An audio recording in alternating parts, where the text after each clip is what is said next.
Bishop doctor Stephen Athipozhiyil അനുസ്മരണ സമ്മേളനം Hibi Eden MP ഉദ്ഘാടനം ചെയ്തു. ആലപ്പുഴ രൂപത ബിഷപ്പ് ഡോക്ടർ ജെയിംസ് ആനാപ്പറമ്പിൽ അധ്യക്ഷത വഹിച്ചു.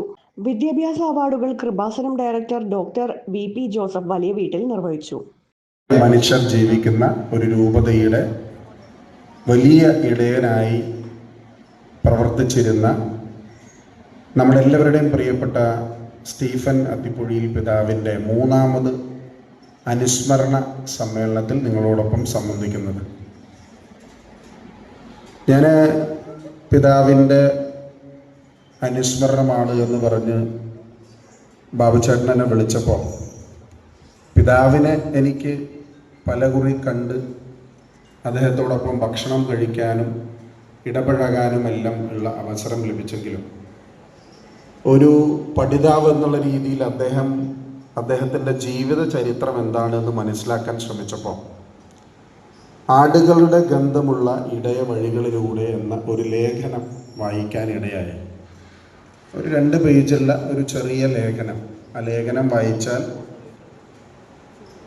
സ്റ്റീഫൻ പിതാവ് എന്താണ് എന്നുള്ളത് വളരെ സാധാരണക്കാരായിട്ടുള്ള ആളുകൾക്ക് മനസ്സിലാകുന്ന ഭാഷയിലുള്ള ഒരു ലേഖനം. യഥാർത്ഥത്തിൽ ആലപ്പുഴ ജില്ലയിൽ ജനിച്ച് ഒരു ജീവിതത്തിലെ എല്ലാ വെല്ലുവിളികളെയും അതിജീവിച്ച്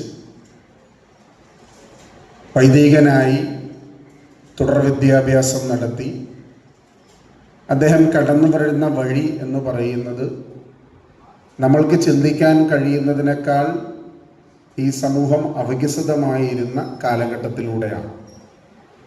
ആ കാലഘട്ടത്തിൽ നിന്ന് ആത്മീയതയിൽ മുങ്ങി അഭിവന്ദ്യ പിതാവ് ആനാപ്പറമ്പിൽ പിതാവ് പറഞ്ഞതുപോലെ ആ വൈദികൻ എന്നതിനും ആത്മീയ സമർപ്പണം എന്നതിനപ്പുറമായി വേദനിക്കുന്ന മനുഷ്യൻ്റെ വേദന തിരിച്ചറിയാൻ കഴിയാൻ പ്രാപ്തിയുള്ള ഒരു വൈദിക ശ്രേഷ്ഠൻ, ഒരു ഇടയൻ, ഒരു വലിയ ഇടയൻ, ഒരു രൂപതയുടെ ഇടയനായി വളർന്ന ഒരു വ്യക്തിത്വമാണ് അഭിവന്ദ്യ സ്റ്റീഫൻ പിതാവ്. സ്റ്റീഫൻ പിതാവിനെ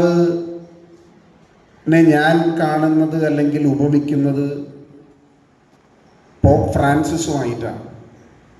കാരണം പോപ്പ് ഫ്രാൻസിസ് എന്ന് പറയുന്നത് ഒരിക്കലും പോപ്പായി ജീവിക്കാൻ ആ ഉത്തരവാദിത്വം ഏറ്റെടുക്കാൻ തയ്യാറായിരുന്ന ഒരാളല്ല.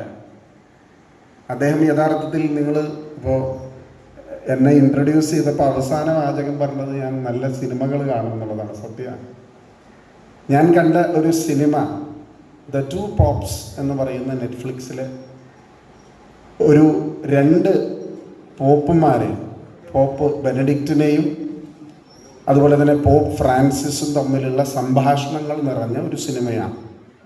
വളരെ ലളിതമായ 2 മണിക്കൂർ ദൈർഘ്യമുള്ള ഒരു സിനിമയിൽ രാജ്യസന്നദ്ധത അറിയിച്ച് പോപ്പ് ബെനഡിക്റ്റിനെ കാണാൻ വരുന്ന പോപ്പ് ഫ്രാൻസിസിനെ കുറിച്ച്, അല്ലെങ്കിൽ പിന്നീട് അദ്ദേഹം പോപ്പായി കടന്നു വന്ന ആ നിമിഷങ്ങളെയാണ് അനുസ്മരിക്കുന്നത്. ആ മനോഹരമായ സിനിമയിലും കർദിനാളായിരുന്ന പോപ്പ് ഫ്രാൻസിസ് അദ്ദേഹത്തിൻ്റെ കർദിനാൾ പദവി രാജിവെക്കാൻ വേണ്ടിയിട്ടാണ് വരുന്നത്. ഫുട്ബോളിനെ വളരെ നന്നായി സ്നേഹിക്കുന്ന ഒരു ലാറ്റിൻ അമേരിക്കൻ രാജ്യത്തിൽ നിന്ന് വന്ന് അവിടുത്തെ സാധാരണ മനുഷ്യരുടെ ഇടയിൽ അവരുടെ വികാരങ്ങൾ ഉൾക്കൊണ്ടുകൊണ്ട് ജീവിച്ച ഒരു വ്യക്തിത്വത്തെ ചിത്രീകരിക്കുന്ന സിനിമ പോലെ തന്നെയാണ് പോപ്പ് ഫ്രാൻസിസ് എങ്ങനെയാണോ ലാളിത്യത്തിൻ്റെ ഒരു പ്രതീകമായി ക്രൈസ്തവ സഭകളുടെ ഇടയിലോ വിശ്വാസികളുടെ ഇടയിൽ മാത്രമല്ല, മറിച്ച് ലോകം മുഴുവൻ, ലോകരാജ്യങ്ങൾ മുഴുവൻ ഇതര മതത്തിൽ വിശ്വസിക്കുന്ന, ഇതര സംസ്കാരങ്ങളിൽ ജീവിക്കുന്ന ആളുകളെല്ലാം സ്നേഹിക്കുകയും ആദരിക്കുകയും ചെയ്യുന്ന ഒരു വ്യക്തിത്വത്തിനുമായി വളർന്ന പോപ്പ് ഫ്രാൻസിസ് ഏറ്റവും ലളിതമായ ജീവിത ശൈലി കാത്തു സൂക്ഷിച്ചിരുന്ന ഒരാളാണ്. അദ്ദേഹം പുതിയ ഇടവകകൾ, പുതിയ ദേവാലയങ്ങൾ അദ്ദേഹം തുടങ്ങി. ഞാൻ നേരത്തെ പറഞ്ഞതുപോലെ തന്നെ അഭിവന്ദ്യ ജെയിംസ് പിതാവ് സൂചിപ്പിച്ചതുപോലെ തന്നെ കഷ്ടത അനുഭവിക്കുന്ന മനുഷ്യൻ്റെ കൂടെ ചേർന്ന് നിൽക്കുമ്പോൾ ലോകം കണ്ട ഏറ്റവും വലിയ ദുരിതമായിരുന്നു സുനാമി. ആ സുനാമിയിൽ എത്ര ജീവിതങ്ങൾ നഷ്ടപ്പെട്ടു എന്ന കണക്കുകൾ സർക്കാരുകളുടെ പോലും കൈകളിലില്ല. ആ സുനാമിയിൽ നഷ്ടപ്പെട്ടു പോയ കുടുംബങ്ങളുടെ അവരുടെ ജീവനോപാധി തിരിച്ചു പിടിക്കാൻ, അവർക്ക് ലഭിക്കേണ്ട അവകാശങ്ങളിൽ, ആ അവകാശ പോരാട്ടങ്ങളിൽ ഒരു മുന്നണി പോരാളിയായി കളക്ടറേറ്റിൽ മാർച്ച് നടത്തിയും സർക്കാരിനോട് സംവേദിക്കുകയും ഭരണാധികാരികളോട് കയർക്കേണ്ട സമയത്ത് കയർക്കുകയും എല്ലാം നടത്തിയ അവരുടെ നിലനിൽപ്പിന് വേണ്ടിയിട്ടുള്ള പോരാട്ടത്തിൽ ആ ആത്മീയ ചൈതന്യം തുളുമ്പുന്ന വൈദിക ശ്രേഷ്ഠനായ ആത്മീയ ചൈതന്യം തുളുമ്പുന്ന പിതാവായിരുന്ന അദ്ദേഹത്തിൻ്റെ ലോഹമടക്കി കുത്തി ഇറങ്ങി എന്നുള്ളതാണ് യാഥാർത്ഥ്യം. അതുപോലെ ഒരുപാട് ഉദാഹരണങ്ങൾ അവിടുത്തെ കഷ്ടത അനുഭവിക്കുന്ന ആളുകൾക്ക് ബൈബിളിൽ പറയുന്നത് പോലെ തന്നെ വലത് കൈ കൊടുക്കുന്നത് ഇടത് കൈ അറിയില്ല എന്ന് പറയുന്നത് പോലെ തന്നെ അദ്ദേഹം നടത്തിയ പ്രവർത്തനങ്ങൾ, അദ്ദേഹം ഇടപെട്ട മേഖലകൾ, അദ്ദേഹം സാന്ത്വനം പകർന്ന ഒരുപാട് ജീവിതങ്ങൾ നേരിട്ടും അല്ലാതെയും അറിയാവുന്ന ഒരാളാണ് ഞാൻ.